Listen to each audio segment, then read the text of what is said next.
आज हम प्रश्नावली 15.1 करेंगे। इस चैप्टर का नाम है प्रायिकता। तो प्रश्नावली 15.1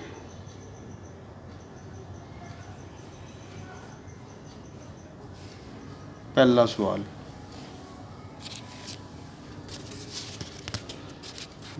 निम्नलिखित कथनों को पूरा कीजिए। निम्नलिखित कथनों को पूरा कीजिए। घटना ई की प्रायिकता और प्लस घटना ई नहीं की प्रायिकता बराबर 1 होती है। तो ये इसका खालिस्तान में 1 आएगा। घटना ई की प्रायिकता जमा घटना ई नहीं की प्रायिकता बराबर 1। इसका आंसर 1 है, पहला खालिस्तान। दूसरा, अब हम इसको यहाँ करते हैं, इसको समझेंगे। घटना ई की प्रायिकता प्लस घटना ई नहीं की प्रायिकता बराबर 1। तो इसका उत्तर हम 1 लिखेंगे। फिर उस घटना की प्रायिकता जो घटित नहीं हो सकती 0, उसका उत्तर 0 है। और ऐसी घटना असंभव घटना कहलाती है।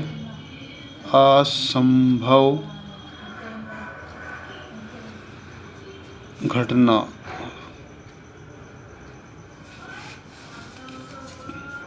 उस घटना की प्रायिकता जिसका घटित होना निश्चित है, जिसका पक्का हो जाए वो तो 1 होता है उसका आंसर।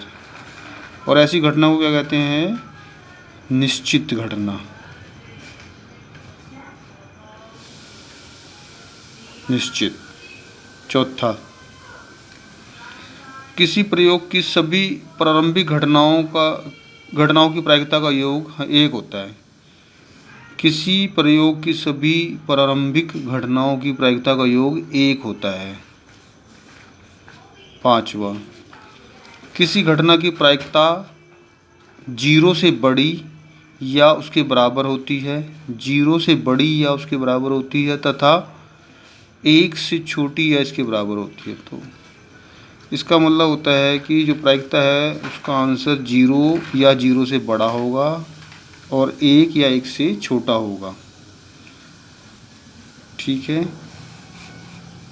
क्योंकि जो घटना नहीं घटेगी उसकी प्रायिकता तो 0 होती है और जो निश्चित है उसकी 1 है। तो इससे ना तो बड़ा हो सकता है ना 0 से छोटा हो सकता है। तो ये आंसर है। अब हम इसका दूसरा भाग करते हैं। ये खालिस्तान भरने थे तो इसके आंसर आप खालिस्तान में ले सकते हैं। निम्नलिखित प्रयोगों में से किन किन प्रयोगों के परिणाम समप्रायिक हैं? समप्रायिक का मतलब क्या होता है? समप्रायिक का मतलब होता है कि ऐसे परिणाम जिसके बारे में किसी को पता न लगे कि भी वो घट भी सकते हैं और नहीं भी घट सकते हैं। जहाँ पे घटना कोई काम घटित होना और उसका ना होना एक समान हो जाए, मतलब हो भी सकता है और नहीं भी हो सकता। जैसे जब हम एक सिक्के को उछालते हैं, जब हम एक रुपये के सिक्के को उछालते हैं तो हमें नहीं पता होता कि हेड आएगा या टेल आएगा। जो एक सिक्के को उछालना क्या कहलाता है? एक सांप्रायिक घटना कहलाती है, एक सांप्रायिक परिणाम, क्योंकि उसमें बराबर बराबर जीतने के चांस होते हैं दोनों तरफ की। अब इसका पहला सवाल है, अब इसको पढ़ेंगे हम, इसमें पता लगेगा कि ये सांप्रायिक है कि नहीं, ये बताना है हमने। इसका पहला सवाल, एक ड्राइवर कार चलाने का प्रयत्न करता है। कार चलना प्रारंभ हो जाती है या कार नहीं चलेगी? तो जब एक ड्राइवर चला रहा है तो इसका मतलब कार जरूर चलेगी। तो ये सांप्रायिक नहीं है, क्योंकि ड्राइवर तो चला ही लेगा कार को। तो सांप्रायिक नहीं है, क्योंकि सांप्रायिक में तो भाई दोनों चांस होने चाहिए, भी चला भी सकता है और नहीं भी चला। लेकिन ये तो पक्का चलाएगा क्योंकि ड्राइवर है, इसीलिए सांप्रायिक नहीं है। अब दूसरा, इसका दूसरा भाग करते हैं। इसका दूसरा भाग करते हैं।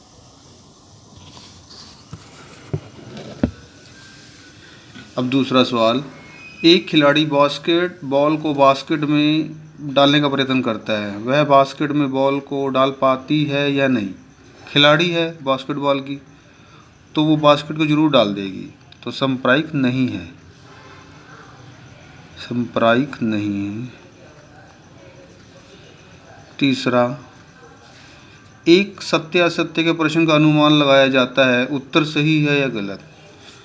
तो अब यहाँ पे कहना कठिन होगा, क्योंकि अगर एक सवाल सत्य असत्य का एक सवाल है, अगर वो अलग अलग बच्चों से पूछा जाएगा, पहला बच्चा तो उसका जवाब सत्य देगा, तो कोई बच्चा उसका जवाब असत्य भी दे सकता है।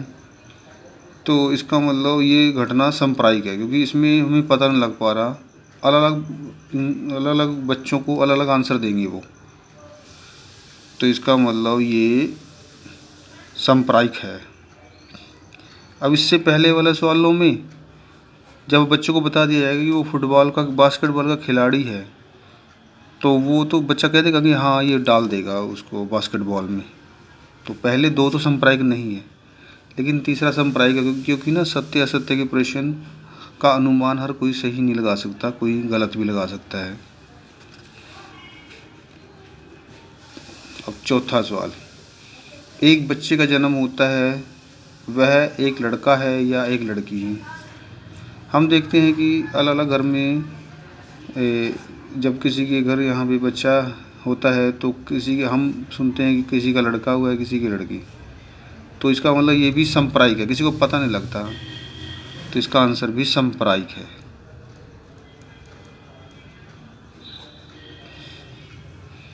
अब है तीसरा सवाल, फुटबॉल के खेल को प्रारंभ करते समय यह निर्णय लेने के लिए कौन सी टीम पहले बॉल लेगी। इसके लिए एक सिक्का उछालना एक न्याय संगत विधि क्यों माना जाता है।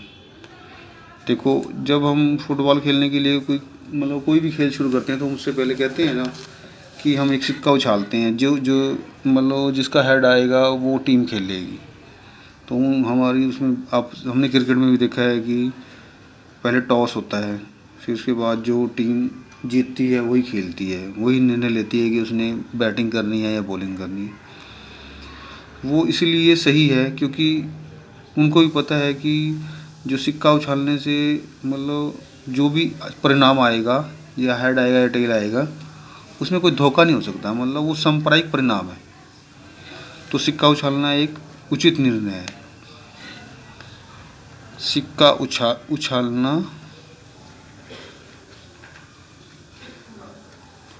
एक उचित निर्णय है,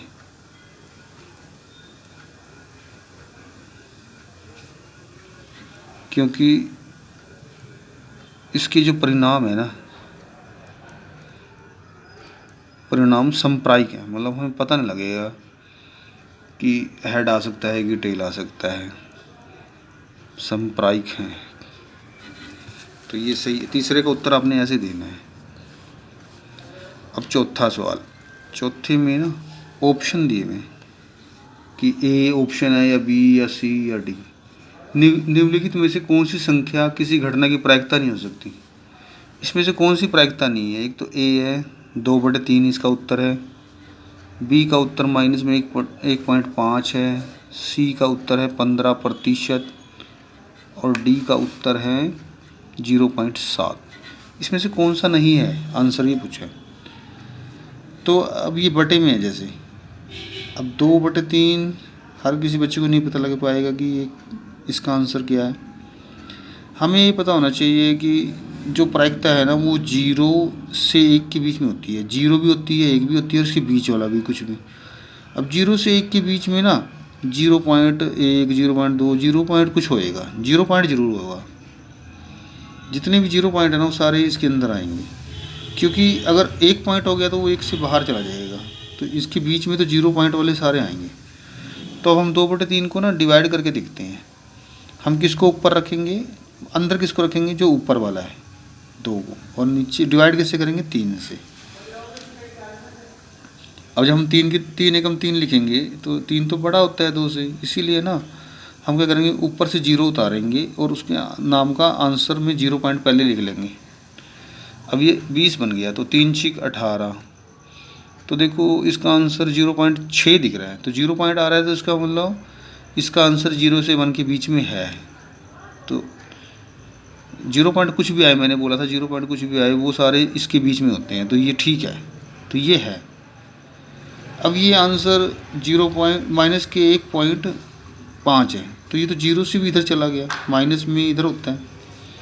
हमने पूर्णांक किए हुए हैं, पूर्णांक होते हैं जैसे 0, 1, 2, 3, ये सारी संख्याएं प्लस की सारी संख्याएं, और जीरो से छोटा ना -1, -2, -3, ये सभी संख्याएं।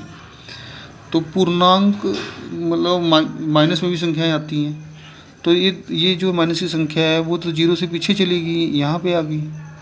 तो मैंने तो कहा था प्रायिकता 0 से 1 के बीच में होनी चाहिए, तो 0 भी हो सकता है 1 भी, लेकिन इसी बीच वाला भी। तो ये तो हो नहीं सकती प्रायिकता, क्योंकि ये तो माइनस में चली गई है। तो वैसे तो इसका आंसर यही आ गया इस पूरे सवाल का, लेकिन मैं अब सारे भाग को हल करके बताता हूँ ना, बस क्योंकि ये नहीं है तो बाकी सारे तो होंगे ना। लेकिन अब हम देखते हैं कि नहीं। अब जो डी पार्ट है वो भी है, क्योंकि 0 पॉइंट आ गया, मैंने कहा था 0 पॉइंट हो तो वो होता है। अब ये 15% का मतलब क्या होता है? 15% का मतलब होता है बटे में 100। अब प्रतिशत बटे में जब 100 आ जाए, मैंने कहा था कि जब 100 आ जाए ना, तो तुमने क्या करना है, 100 में कितनी जीरो है? 2 है। तो अब इसमें कहीं पॉइंट दिख रहा है? नहीं है ना, तो सबसे लास्ट में पॉइंट होता है, और 2 जीरो है ना नीचे, तो ये पॉइंट वापस 2 अक्षर चलेगा, यहाँ से 1 अक्षर 2 अक्षर, ये यहाँ आ जाएगा पॉइंट जब 100 से इसको डिवाइड करेंगे। तो या तो हम इसको डिवाइड कर लेते हैं, या फिर हम डायरेक्ट अगर करना चाहें तो ऐसे ले सकते हैं, इसको 15/100 को ऐसे ले सकते हैं।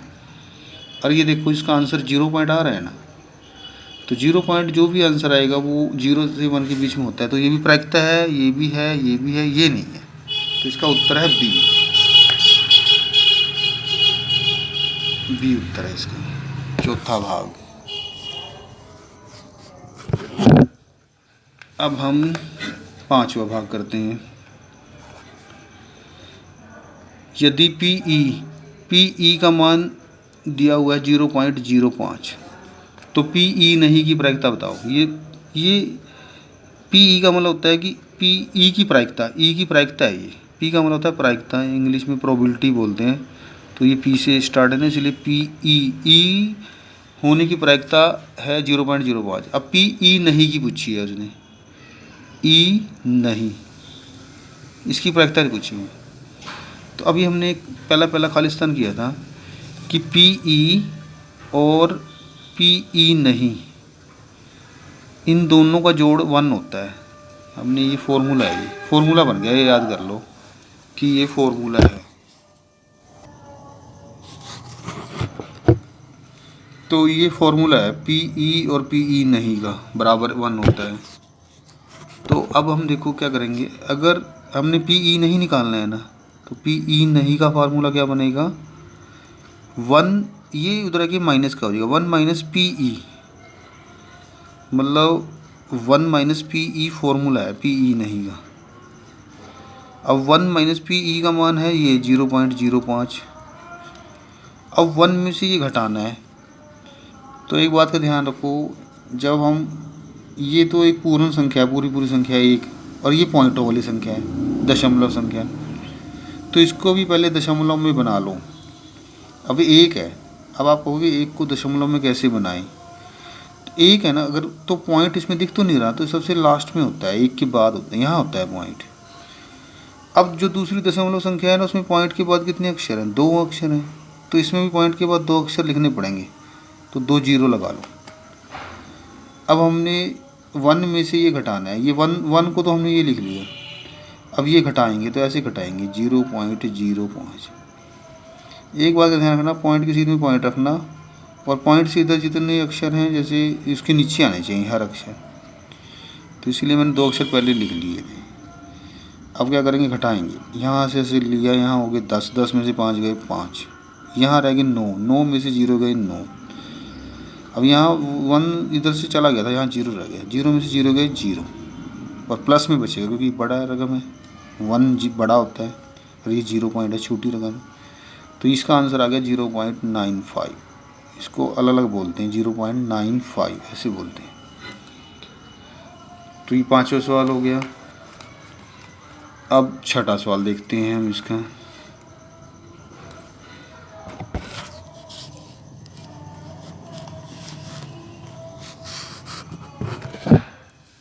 अब 6ठे सवाल में लिखा है, एक थैले में केवल नींबू के महक वाली गोलियां हैं। अब एक थैले में गोलियां जो है ना, उसकी जो महक है वो नींबू के महक की है। और मालिनी बिना थैले में झांके, उसने थैले में देखना नहीं है, तो सिर्फ हाथ थैले में डालना है और बिना कुछ देखे कि कौन सी गोली आएगी, तो वो एक गोली निकालती है। तो उसका पहला सवाल है कि पहला जो है इसका कि संतरे की गोली होनी चाहिए, संतरे की महक वाली गोली होनी चाहिए। तो हो सकता है ऐसा? ऐसा हो नहीं सकता, क्योंकि थैले में सिर्फ केवल नींबू के महक वाली गोलियां हैं। तो संतरे की महक वाली गोली कभी नहीं निकलेगी, चाहे जितनी मर्जी वो कोशिश कर ले। हर बार एक गोली जो भी निकलेगी वो नींबू के महक वाली निकलेगी। इसका मतलब संतरे की गोली तो कभी नहीं निकल सकती, ये असंभव घटना है, और असंभव घटना की प्रायिकता 0 होती है। अब दूसरा भाग, अब इसने कहा कि नींबू के महक वाली गोली निकलेगी।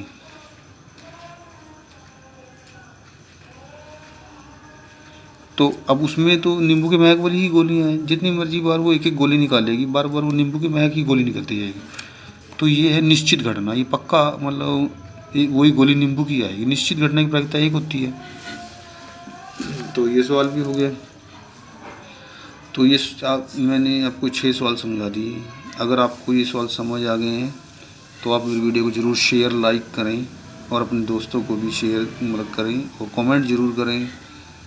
Thank you so much.